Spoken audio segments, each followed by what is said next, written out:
What's up, guys? Welcome back to Watch Chris. I am Chris.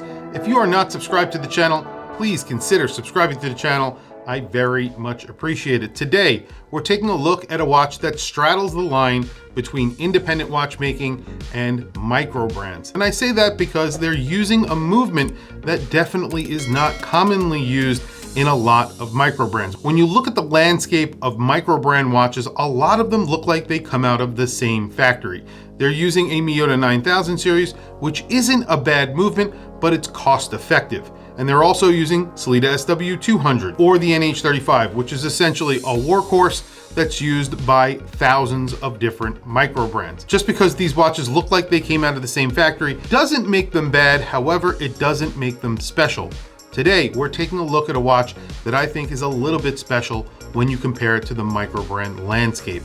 This gets a Sellita SW300 that is heavily customized. You're getting a very custom case as well. It's a good looking watch that's functional and it has its own design. So let's flip the camera and take a look at a brand that I've never featured here on my channel before. They're called Valerarch, and this is the Serenity 39. Running a YouTube channel, I get tons of requests to review watches. Most of those are from micro brands, and those micro brands are usually using a handful of movements from Seiko, Miyota, or Sellita. Usually we're talking about the NH products like the NH35, NH34 if it's a GMT, Sellita SW300, and then of course from Miyota the 9000 series, and sometimes the 8 series as well, which isn't a terrible movement, but I do see those less often. However, one movement I almost never see is a Sellita SW300, especially one finished to the level that this one is finished to. Now there's a reason for that. They're more expensive, but they are thinner. They operate at 4 Hertz, and they also get a 55-hour or 56-hour power reserve, depending on where you read. Now that thinness does work because this is actually a pretty thin watch, and it does get a Sellita SW300. However, this is a little bit of a special SW300. It's the 1B, so it is a dateless version of the 300, which is great, but it's also rose gold plated. It gets a custom rotor, which is skeletonized. Also, one of the barrels, one of them that is exposed, that is also skeletonized. And it also looks like they did some work to the bridges on this watch because they are completely finished, and you do have beveled edges, which is pretty rare for a micro brand. And there is heat blued screws as well on this movement, which is not untypical of a Sellita product, but lots going into this movement. It looks very special, especially when compared to the run-of-the-mill micro brands that I see on a daily basis. And one other special thing about this watch is the case. The case kind of reminds me of early Girard-Perregaux. There's a few reasons for that. Number one is the lug span. Look at the lugs on this watch. They are long, very long. In fact, they're about 50 millimeters long. And that is part of the design. You have these crown guards here. You have a small crown. It's around 4.8 millimeters, I want to say, but it doesn't look small on this case. And it's very thin. It's under 10 millimeters thick. So that means you're getting a thin case, taking full advantage of the Sellita SW300. You get 50 meters of water resistance, sapphire crystal on the front and the back.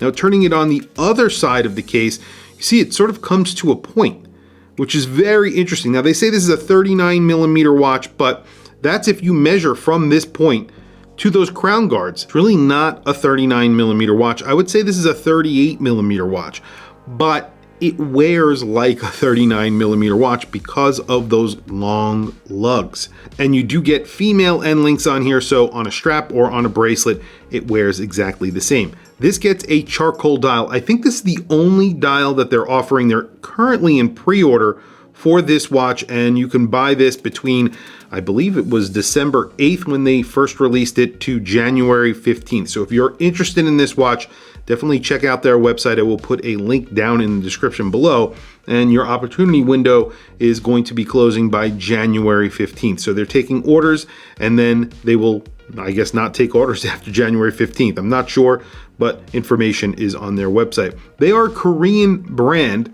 and you don't really get that through the watch. in my opinion. It does say Soul, and the brand name is Valerarch. This is called the Serenity, and you do have a applied logo at the 12 o'clock. So that's their logo. You get that logo on the crown as well. The case back, by the way, is basically sterile. There's really nothing on the case back. It's just the movement through that sapphire crystal, and really, honestly, that's all you need. It's beautiful. The dial has a 24-hour track in the center. It's part of the design of this watch. I'm not sure how it would look without that design, without that 24-hour track in the middle. You have applied indices. I believe those are loomed, and there is a little bit of lume on those stick hands, just on the very tips of those hands. Now, this is a dress watch in my opinion.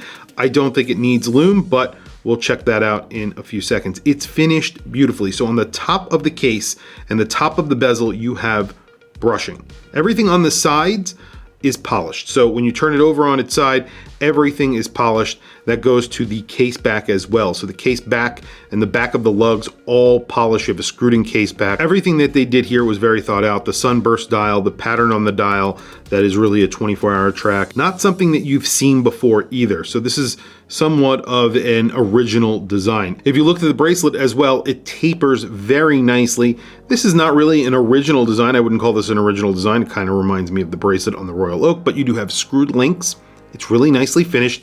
Everything is polished on the edges and then brushed on the sides of the bracelet, as you can see.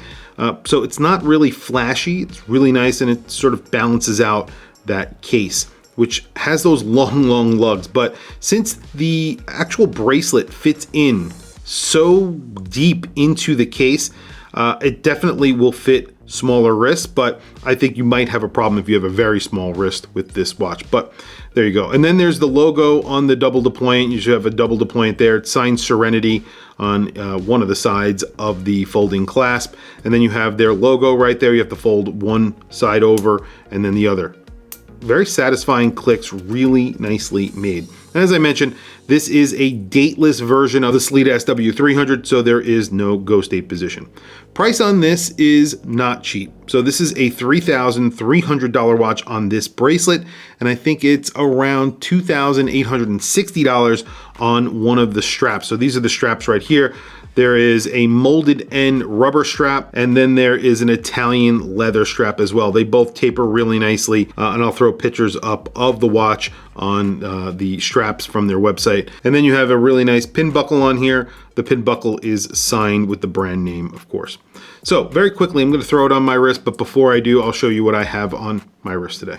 Today on my wrist, I have my Cartier. This is my Cartier Santos, a watch that I have promised myself I will wear more often in 2024. However, we're still in 2023 as we are making this video, but there it is. This is the black ADLC version. And there it is on my 7.5 inch wrist. This is a 39 millimeter watch, just about 39 millimeters, and it's under 10 millimeters thick. You have a 50 millimeter lug span. It looks great on my 7.5 inch wrist. There's a couple of issues I'd like to mention with the watch. One is legibility. So you do have that slate background with the silver indices and hands. So it is a little bit hard to read in direct light. As you can see, as I move it around and the hands sort of light up, you have those black polished hands. They are hard to read. And then the bracelet does stick a little bit. And those are the links. So some of the links here in the mid area here stick a little bit, but that is because this is a prototype. And there you go. There's actually lume on here, which is great.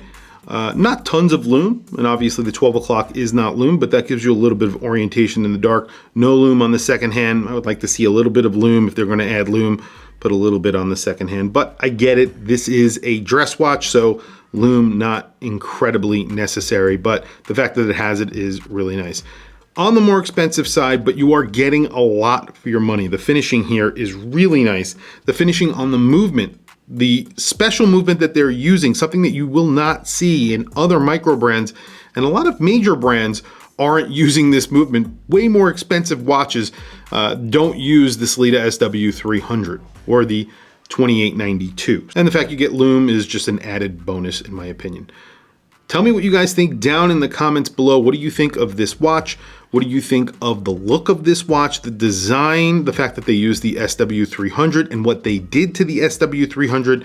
I'll do plenty of close-ups of that movement because I think that's the biggest selling point of this watch, the beautiful movement. Tell me what you think down in the comments below. Please also don't forget to like, subscribe, hit that bell icon.